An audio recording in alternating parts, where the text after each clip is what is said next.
নাহমাদুহু ওয়া নুসাল্লি আলা রাসূলিল কারীম, আম্মা বাদ।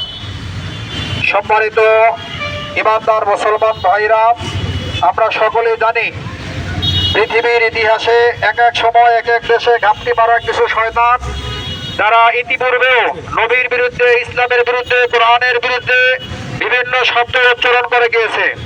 আমরা মুসলমান হিসাবে আমরা আমাদের পক্ষ থেকে যে মেসেজ দিতে চাই, মুসলমানের সংখ্যা যদি কম হয়, আমাদের এক নারায়ে তাকবীরের আওয়াজে সারা বিশ্বের সমস্ত অমুসলিমদের অন্তরে প্রকম্পন শুরু হবে। কি বলেন, ঠিক কিনা? আমরা এই আওয়াজ তুলতে চাই। আমাদের এই আওয়াজের মাধ্যমে শুধু ইন্ডিয়া নয়, সারা পৃথিবীর সমস্ত ব্রাহ্মণ, বিধর্মী, ইহুদি, নাসারা, কাফেরদেরকে মেসেজ দিতে চাই, আমরা বাংলাদেশে থেকেও যদি হুঙ্কার দেই, তাহলে বিশ্বের কোন দেশে নবীর দুশমনেরা তারা জীবিত থাকতে পারবে না। আপনারা সকলেই জানেন আমাদের নবী এক, ইসলাম এক, ধর্ম এক।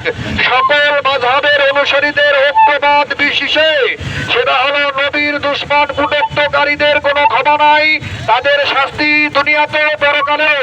আল্লাহ নবী হুজুর সাল্লাল্লাহু আলাইহি ওয়াসাল্লাম বলেন, যারা আমার কটূক্তিকারী তাদের শাস্তি হলো হত্যা। তাদের হবে, তাদের ফাঁসির বিধান নির্ধারণ করতে হবে।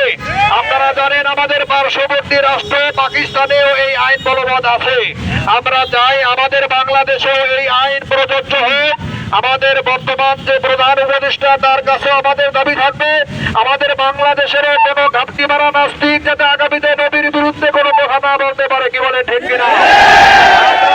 বাংলাদেশের এই উপদেষ্টাকে মেসেজ দিব নয়, আমরা সারা বিশ্বের সমস্ত বড়দেরকে এই মেসেজ দিতে চাই।